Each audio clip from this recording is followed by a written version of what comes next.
وَقُلْ جَاءَ الْحَقُّ وَزَهَقَ الْبَاطِلُ إِنَّ الْبَاطِلَ كَانَ زَهُوقًا.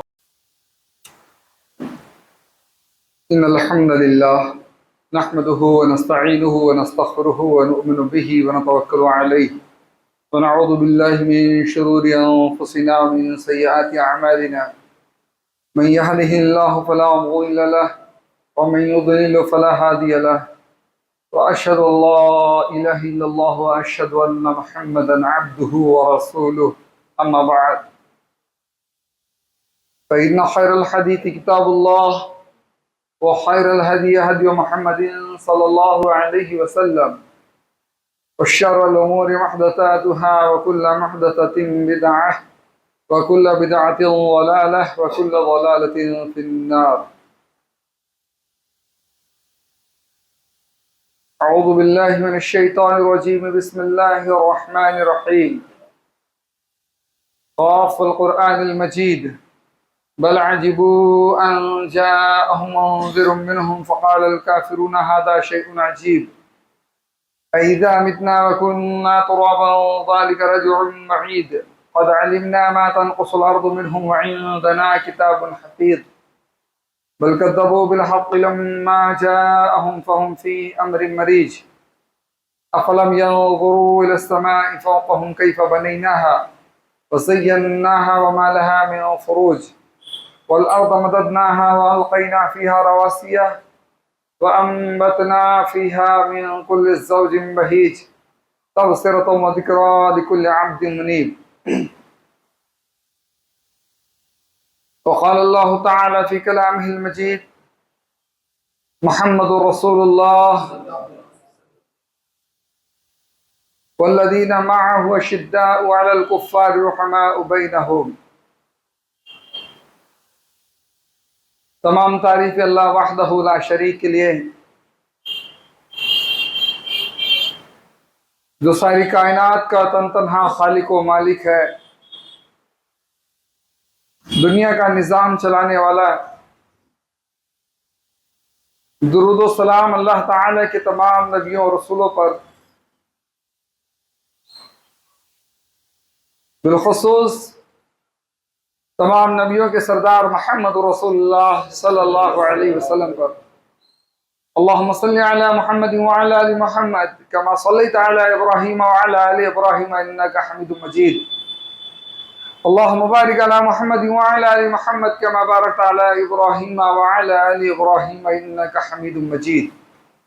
رب اشرح لی صدری ویسر لی امری واحلل عقدۃ من لسانی یفقہوا قولی.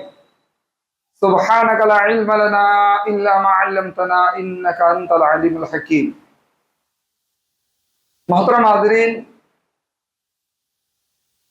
آج خطبہ جمعہ کے اندر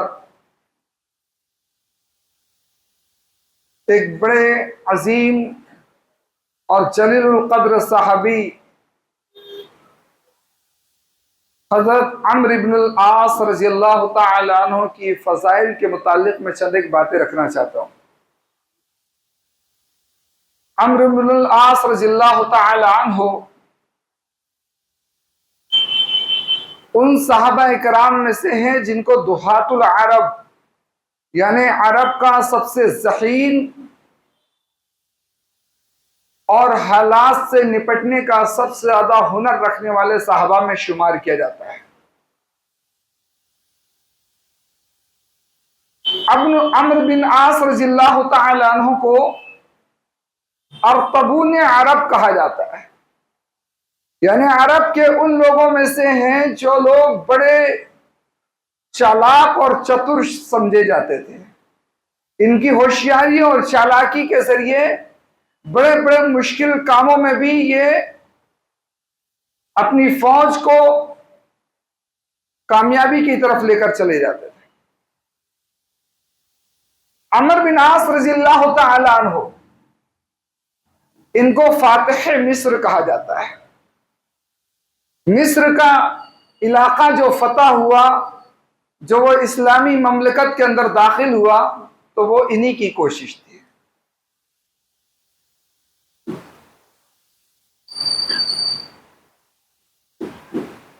اس زمانے کے اندر کسی کی تاریخ پیدائش وغیرہ دیکھنا ہوتا تو اس کا ان لوگوں کے پاس ایک بہترین طریقہ یہ تھا کہ اس زمانے میں ایک بہت بڑا واقعہ پیش آیا تھا جس کو واقعہ فیل کہا جاتا ہے، ہاتھی والا واقعہ، جس کو الم تری کیف فعل ربک باصحاب الفیل کہہ کر اللہ تعالیٰ نے سورہ میں ذکر کیا ہے۔ تو وہ لوگ یہ غریت لگاتے تھے کہ کوئی آدمی پیدا ہوا تو اس واقعے کے کتنے سال پہلے پیدا ہوا یا اس واقعے کے کتنے سال بعد پیدا ہوا۔ وہ ان لوگوں کے لیے وہ واقعہ ایک بہت بڑی ایک سند بن گیا تھا کہ اس سے پہلے اور بعد میں جوڑ کر وہ حساب لگا لیتے تھے۔ تو عمرو بن عاص رضی اللہ تعالیٰ عنہ کے تعلق سے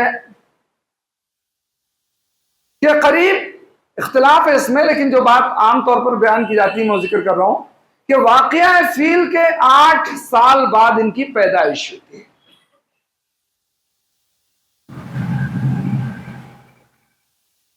اور 43 ہجری یہ ان کی شہادت کی تاریخ ہے، 43 ہجری۔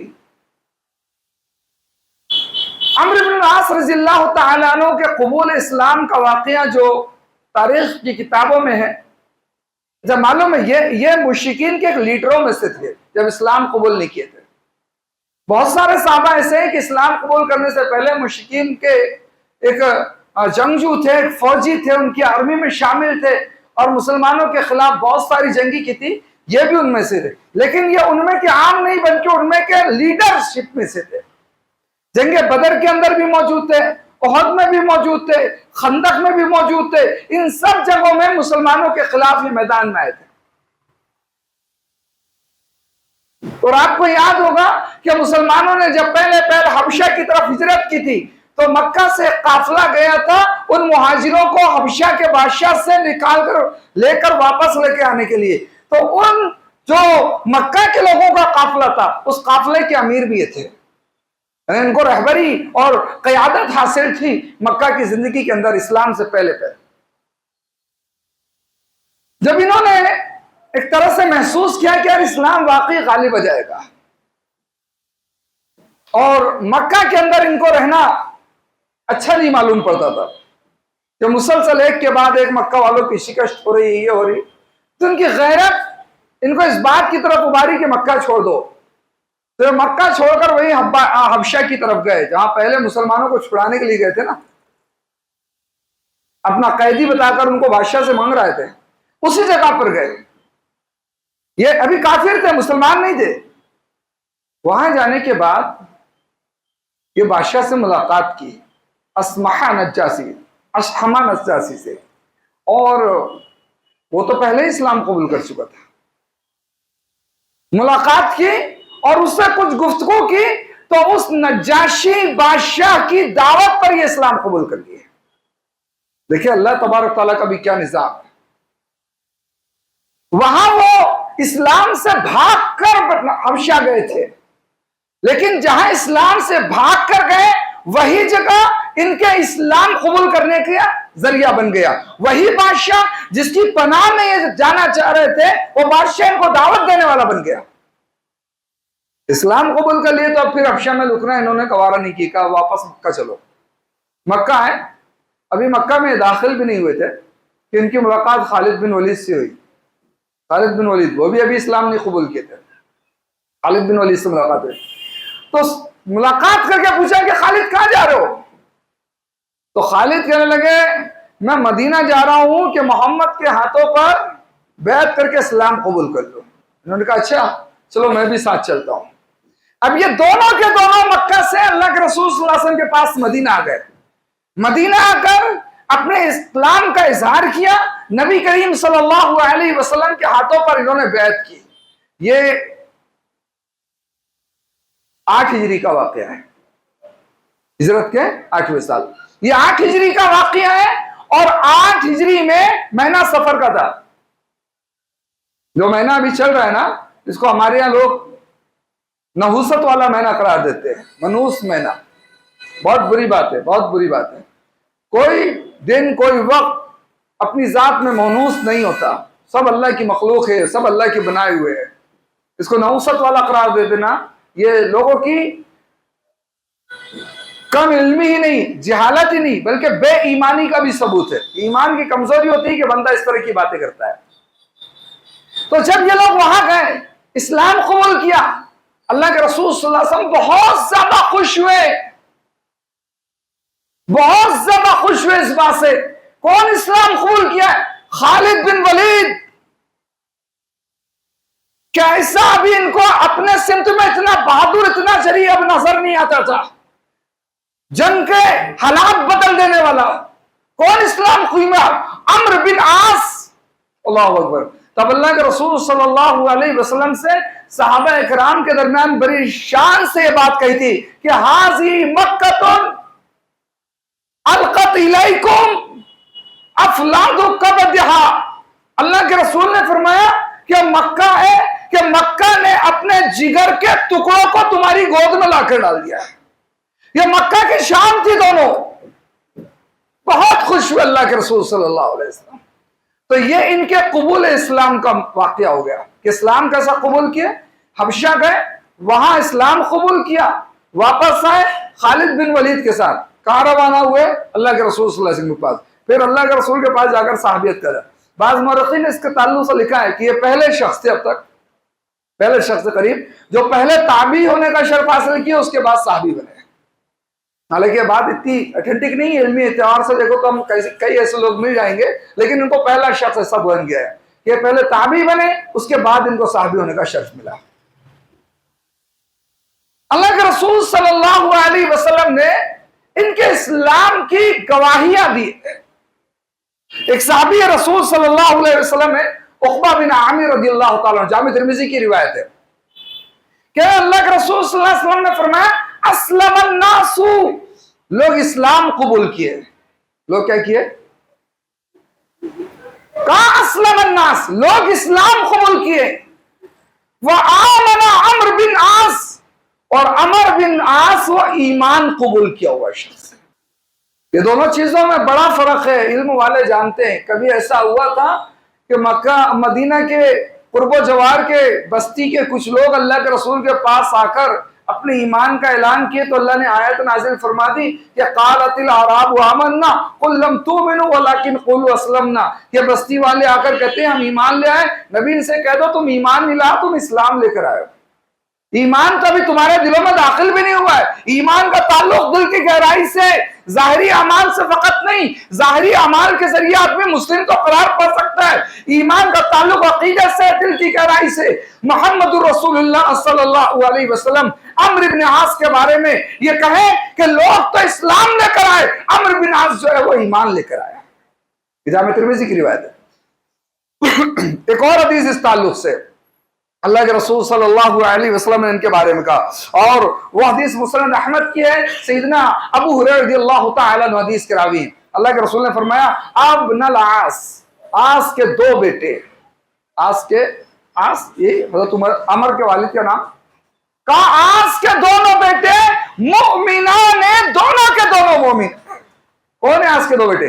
نبی نے نام لیا، کہا عمرو بن عاص اور ہشام بن عاص۔ محمد رسول اللہ صلی اللہ علیہ وسلم زبان رسالت سے گواہی دیے کہ دونوں کے دونوں مومن بنتے ہیں۔ جی آپ کہیں گے یہ کون سی فضیلت کی بات ہے؟ نہیں، یہ بہت بڑی فضیلت کی بات ہے، بہت بڑی فضیلت کی بات ہے کہ نبی کسی کا نام لے کر یہ بات کا اعلان کرے لوگوں کے درمیان کہ فلاں شخص مومن ہے، مومن ہے۔ دیکھنے والوں کو تو نظر آ رہا ہے نا، وہ ہمارے ساتھ مسجد آ رہا ہے، نماز پڑھ رہا ہے، عبادت کر رہا ہے، یہ اللہ کے رسول کا مومن ہے۔ کیوں؟ اس وقت بعض ایسے لوگ بھی تھے جو قریب آتے تھے، نماز پڑھتے تھے، مجلسوں میں بیٹھ جاتے تھے، لیکن ایمان ان کے دلوں میں داخل نہیں ہوا تھا۔ کسی کو کہہ دیا جاتا تھا یہ کمزور ایمان والا ہے، کسی کو کہہ دیا جاتا تھا یہ مجلس میں گھر سے آ رہا ہے لیکن ہے منافق۔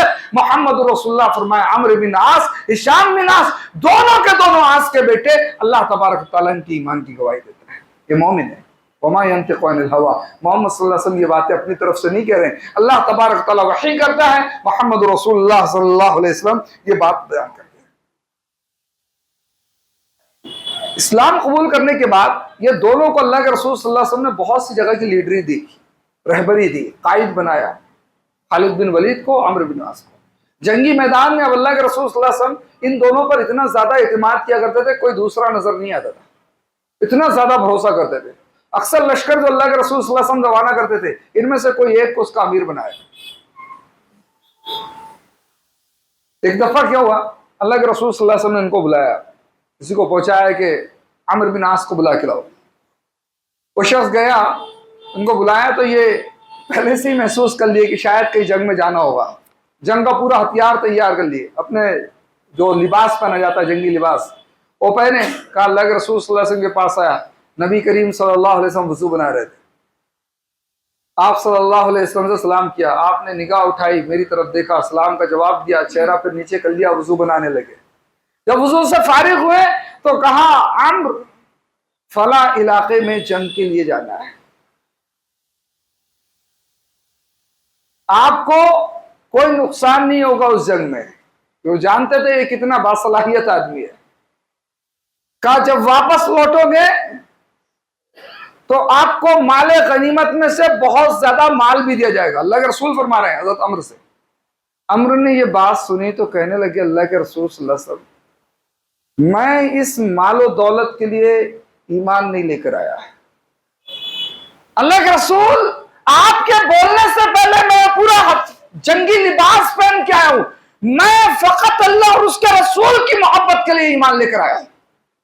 یہ مال غنیمت وغیرہ یہاں مجاہدوں میں تقسیم کر دیا جائے، مجھے اس کی طلب بھی نہیں ہے، مجھے اس کی چاہت نہیں۔ اللہ کے رسول صلی اللہ علیہ وسلم نے تب کیا کہا؟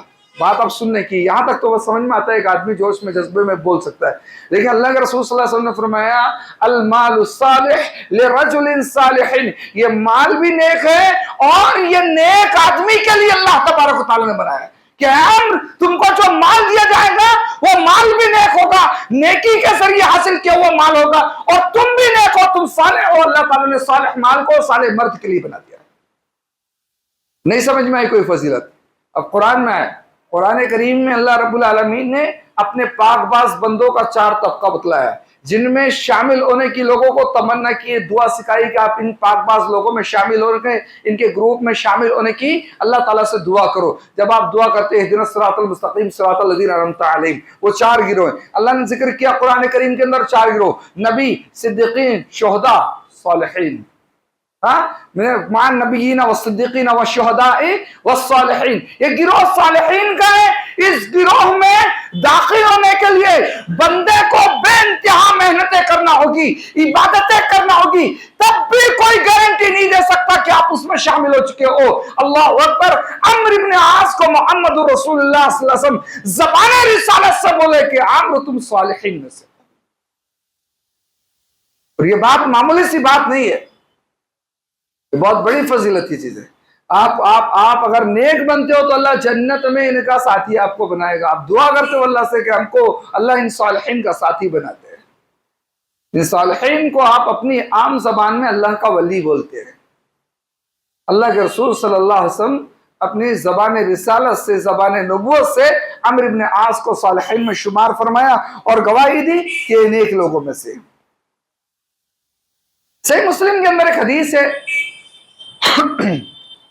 حضرت عمرو بن عاص رضی اللہ تعالیٰ عنہ خود بیان کرتے ہیں کہ مجھ کو ما کان احد احب الی من رسول اللہ صلی اللہ علیہ وسلم، فرمانا تھا مجھ کو اللہ کے رسول سے زیادہ کسی سے بھی محبت نہیں، کوئی شے، کوئی شخص، کوئی فرد ایسا نہیں تھا کہ وہ اللہ کے رسول سے زیادہ اچھا مجھ کو لگتا ہو۔ میرا مال، اب سورۃ توبہ کی آیت گنے گئے، آباؤکم و ابناؤکم و اخوانکم، سب گنتے چلے وہاں پر، تمہارا مال، تمہارے باپ، تمہارے بیٹے، تمہاری بیویاں، تمہارے شوہر اور تمہاری تجارت، تمہارے مکانات، سب سے زیادہ تم کو اللہ کے رسول سے محبت ہونا چاہیے، اللہ اور اس کے رسول سے۔ کہا انہوں نے کہ مجھے سب سے زیادہ اللہ اور اس کے رسول سے محبت تھی۔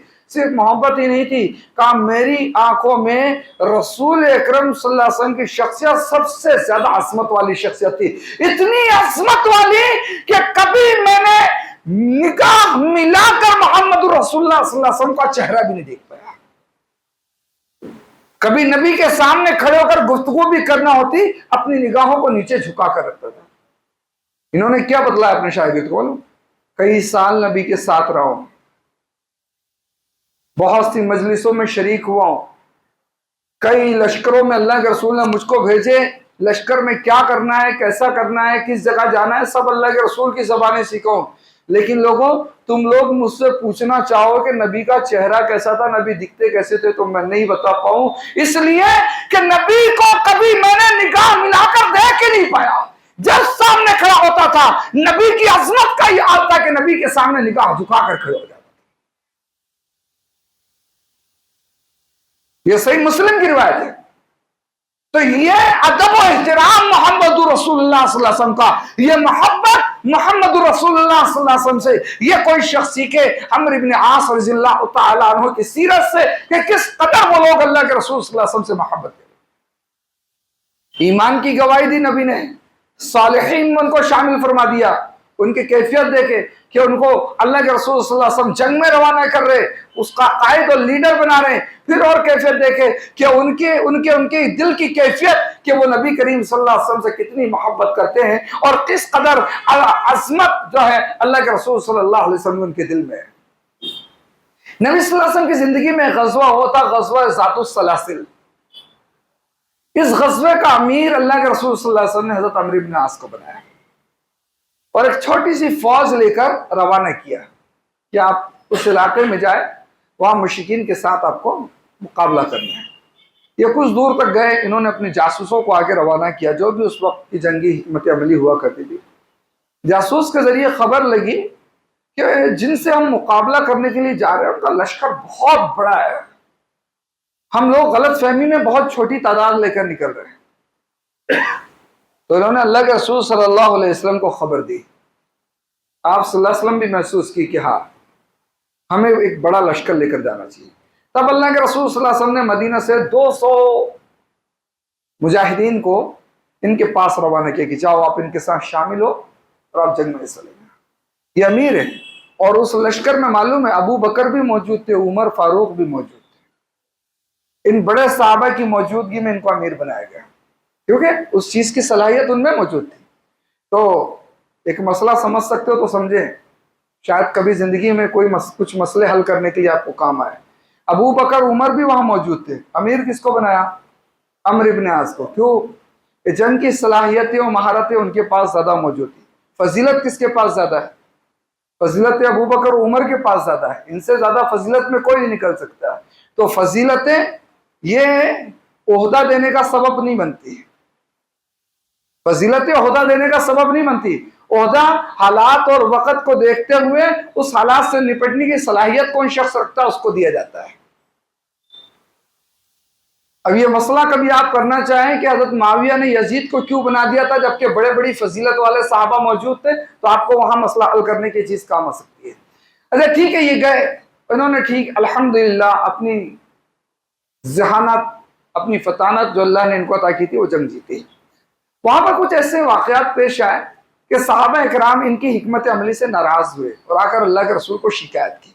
ایک شکایت بڑی عجیب آئی کہ اللہ کے رسول بڑے سخت ٹھنڈ کے دن تھے، بہت سخت ٹھنڈ کے دن تھے وہ، جب اللہ کے رسول نے غزوے کے لیے روانہ کیا، کہا ہم وہاں پر آگ جلانا چاہتے تھے کہ ٹھنڈ سے بچے، اور ہمارا امیر جو ہے وہ ہم کو آگ جلانے کی اجازت نہیں دیتا تھا، ہم کو ٹھنڈ میں تڑپنے کے لیے بولے تھا، آگ جلانے نہیں دیتے۔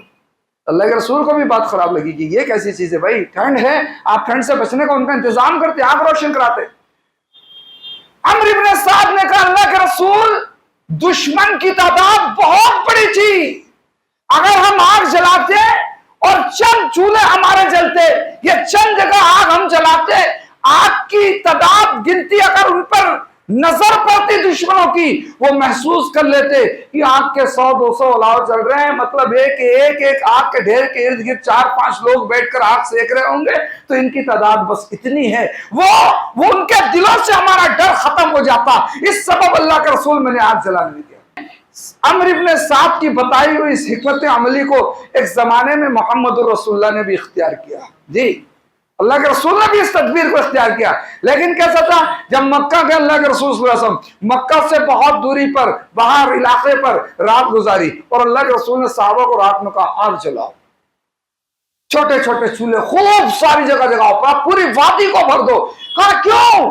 جب وہ لوگ مکہ والوں کی نظر ہم پر پڑے گی اتنے زیادہ آگ کے علاوہ وہ دیکھیں گے ان کو لگے گا کہ بہت بڑی تعداد میں لشکر لے کر آئے. حالانکہ اللہ کے رسول اتنا بڑا لشکر لے کر نہیں گئے. یہ عمل عمرو بن سعد بہت پہلے کر چکے. اللہ کے رسول نے جب یہ بات سنا نا تو اللہ کے رسول نے خوش ہو گئے. کہا عمرو تم نے صحیح کیا تم نے. اللہ کے رسول صلی اللہ علیہ وسلم نے عمان جو علاقہ ہے نا عرب کا اس علاقے میں اسلام کی دعوت دینے کے لیے عمرو بن سعد کو روانہ کیا. عمرو بن العاص کو روانہ کیا اس علاقے میں. عمرو جب وہاں گئے تو وہاں کے لوگوں کو اسلام کی دعوت دی. سب سے پہلے وہاں کے جو لیڈر تھے, جو بادشاہ تھے, جو امیر تھے, ان کو دعوت دی. الحمدللہ ان کی دعوت سے اسلام قبول. صرف وہی نہیں, کچھ ہی دن میں پورا عمان جو ہے وہ مسلم علاقہ بن گیا, مسلم سلطنت بن گئی. اللہ کے رسول صلی اللہ علیہ وسلم خوش ہوئے. اور پھر عمرو بن عاص جو ہے اللہ کے رسول صلی اللہ علیہ وسلم کی پوری زندگی عمان کے ہی علاقے میں رہے. اللہ کے رسول کے حکم سے عمان کے علاقے میں. جب اللہ کے رسول صلی اللہ علیہ وسلم کی وفات ہو گئی تو یہ وہاں سے مدینہ چلے آئے. مدینہ آ گئے.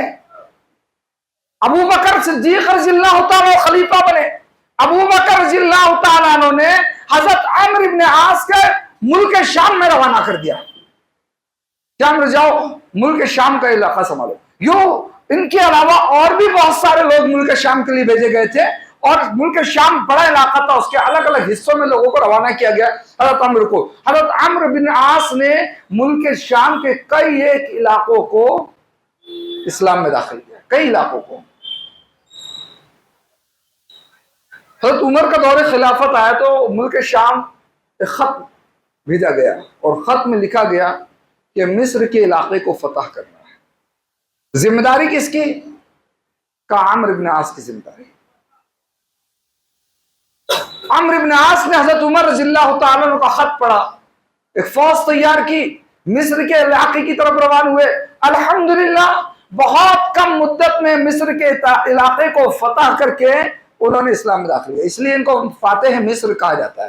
یہ ان کے بڑے کارناموں میں سے ایک ہے کہ مصر کو فتح کرنے والے یہ. جب مصر فتح ہو گیا عمر رضی اللہ تعالیٰ نے مصر کا گورنر, مصر کا امیر ان کو بنا دیا. عمر رضی اللہ تعالیٰ کے بعد حضرت عثمان کے دور خلافت میں 4 سال تک شروع کیا مصر کے گورنر یہی ہے. 4 سال کے بعد حضرت عثمان رضی اللہ تعالیٰ نے ان کو عہدے سے معزول کر دیا. یہ مدینہ آ گئے. اچھا, ان لوگوں کو کوئی اختلاف نہیں ہوتا تھا اس بات سے کہ ان کے بڑے بڑے کارناموں کے باوجود بھی کوئی ان کو عہدے سے ہٹا دے رہا ہے. نہیں, بالکل نہیں. یہ لوگ اس چیز کی طرف دھیان ہی نہیں لگاتے تھے. نہ کبھی خالد ابن ولید نے اس چیز کی طرف توجہ کی, نہ کبھی نہیں. خالد ابن ولید کا بھی واقعہ مشہور ہے نا کہ مسلسل فتوحات ان کے ہاتھوں سے ہو رہی ہے اور حضرت عمر رضی اللہ تعالیٰ نے ان کو عہدے سے الگ کر دیا. مسلسل فتوحات کے بعد بھی تو ان کی زبان سے بھی بات نکل کے آئی کہ میں حضرت عمر کے لیے نہیں, حضرت عمر کے رب کے لیے جنگ کر رہا ہوں. اگر عہدے سے الگ کر دیا گیا, عہدے کی کوئی حاجت نہیں. آج ان کو حضرت عثمان نے بلا لیا, آ گئے مدینہ کے اندر زندگی گزارنے لگے. اور ایک بہت اچھے صحابیوں میں سے مدینہ میں جب وہ فتنہ شروع ہوا حضرت عثمان کی شہادت والا, جب بلوائیوں کا زور ہونے لگا اور انہوں نے اس چیز کو بھانپ لیا تو یہ مدینہ چھوڑ دیا. پھر مدینہ چھوڑ کر ملک شام آ گئے. وہی علاقے جن علاقوں کو پہلے انہوں نے فتح کیے تھے, ملک شام آ گئے. حضرت عثمان کی شہادت ہو گئی, یہ ملک شام میں رہے. ملک شام آنے کے بعد جو حضرت عثمان کے قاتلین سے بدلہ لینے کا مطالبہ تھا, ان مطالبہ کرنے والوں کے ساتھ یہ شریک ہوئے. حضرت عثمان رضی اللہ عنہ کے قاتلوں سے قصاص لیا جائے. اور اسی چکر میں, اسی بات کی وجہ سے, اسی سبب وہ جنگ صفین وغیرہ میں معاویہ رضی اللہ عنہ کے ساتھ رہے. اور بعد میں جو تحکیم کا مسئلہ آیا تھا کہ مسلمان حضرت معاویہ اور حضرت علی رضی اللہ تعالیٰ کے درمیان صلح کرائی جائے, تحکیم کے مسئلے میں ایک اہم کردار ان کا رہا. پھر اس کے بعد جو ہے یرموک کی ایک جنگ ہوئی تھی, معلوم بہت بڑی جنگ تھی یرموک کی, وہ شام کے علاقے میں جب حضرت عمر رضی اللہ تعالیٰ کے دور خلافت میں قریب. یرموک کی جنگ ایک بڑی جنگ ہوئی تھی اور سیرت کے اندر یہ بات موجود ہے کہ جب جنگ ہونے والی تھی تو رات کو حضرت عمرو بن عاص اور حضرت ہشام ابن عاص دونوں بھائی، دونوں سگے بھائی، یہ رات کو رو رو کر اللہ تبارک و تعالیٰ سے دعا کرے، پوری رات دعا میں گزارتی، اور دعا میں اللہ سے کیا مانگتے؟ یرموک کی فتح؟ نہیں، دعا کرنے اللہ سے دونوں بھائی کہ اللہ کل جب دن نکلے اور جنگ کی آگ بالکل جنگ کے شعلے خوب عروج پر ہو جائیں تو اللہ ایسے وقت میں تو ہم کو شہادت نصیب فرما دے۔ دونوں بھائی دعا کرے اللہ سے، اور خود بیان کرتے ہیں کہ اللہ تعالیٰ نے میرے بھائی ہشام کی دعا قبول کر لی اور اللہ نے مجھ کو زندگی عطا فرما دی۔ حضرت ہشام یرموک میں شہید ہو گئے اور یہ بچے، اللہ کو ان سے کچھ کام لینا تھا، اور بچے کیا، شہادت کا منصب تو مل گیا۔ جی صحیح مسلم کے اندر ایک حدیث ہے، اللہ کے رسول فرماتے ہیں جب کوئی مومن بندہ سچے دل کے ساتھ اللہ سے شہادت کی طلب کرے تو اس کا انتقال بستر میں بھی ہو تو اللہ تعالیٰ اس کو شہیدوں کے ساتھ شامل کر دیتا ہے۔ دعا کر، پوری رات سے دل کے ساتھ دعا کر رہے، انتقال گرچہ بستر میں ہوا لیکن شمار شہیدوں کے ساتھ ہو گیا۔ عمرو بن عاص رضی اللہ تعالیٰ عنہ 43 ہجری کو، یعنی حضرت علی رضی اللہ عنہ کے بعد معاویہ رضی اللہ عنہ کا جو دور حکومت تھا، 43 ہجری کو حضرت عمرو بن عاص رضی اللہ تعالیٰ عنہ کی وفات ہوئی، اور وہ ایک اسلام کا بلند مینار، عظمت کا مینار، ایک روشن چراغ جو ہے وہ موت کی آغوش میں آ گیا۔ اس طرح عمرو بن عاص رضی اللہ عنہ کی فضائل میں بہت ساری باتیں بیان کر سکتے ہیں، لیکن خطبہ جمعہ کے مختصر سے وقت میں چند ایک باتیں رکھی ضروری اس سبب سے ہے۔ ایک تو یہ کہ میں نے اس چیز کو اس سے آپ سے جوڑنے کی کوشش کی کہ مہینہ سفر کا ہے، لوگ سفر کے مہینے کو منحوس سمجھتے ہیں، ایسا نہیں ہے۔ سفر کے مہینے میں بھی جو چیز آپ کو حاصل ہو وہ بھی بہت بڑی نعمت ہوتی ہے، اس نعمت سے خوش ہونا چاہیے۔ محمد رسول اللہ صلی اللہ علیہ وسلم خالد اور عمرو دونوں کے اسلام سے بے انتہا خوش ہوئے، اور بڑی خوشی کا اظہار کیا، کئی طرح سے آپ صلی اللہ علیہ وسلم نے ان کی تعریف کی۔ ایک چیز۔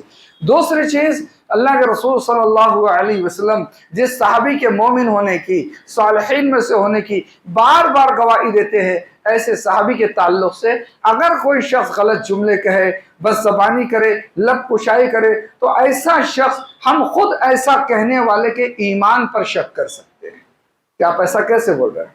اور لوگ بولتے ہیں، اس لیے میں یہ بات کر رہا ہوں، کیونکہ وہ معاویہ رضی اللہ عنہ کے ساتھیوں میں سے تھے۔ اب معاویہ رضی اللہ عنہ کو برا بولتے تو ان کے ساتھیوں کو برا بولنا شروع کر دیتے۔ عمرو بن عاص ان لوگوں میں سے تھے جن کے اللہ کے رسول تعریف کرے، معاویہ کے ساتھ ہوگا تو وہ برے نہیں ہو گئے، بلکہ معاویہ بھی جنتی صحابی ہے اور عمرو بن عاص بھی جنتی ہے۔ فقط جنتی نہیں، یقین ہے کہ جو دنیا میں سردار تھے اللہ تعالیٰ ان کو جنت میں بھی داخل کرے گا تو سرداری نصیب فرمائے گا۔ دعا اللہ تعالیٰ ہم سب کو نیک اعمال کی توفیق عطا فرمائے، الہ العالمین ہمارے گناہوں کو معاف فرما دے، اللہ تبارک تعالیٰ ہم کو بھی ان نیک لوگوں کے ساتھ شامل فرما دے، اللہ دین کی محبت ہمارے دلوں کے اندر پیدا فرما دے، اللہ نیک عمل کرنے کی توفیق ہمیں عطا فرما دے، اللہ گناہوں سے تو ہم کو بچا لے، آمین۔ اقول قولی ھذا استغفر اللہ لی ولکم ولسائر المسلمین والحمد للہ رب العالمین۔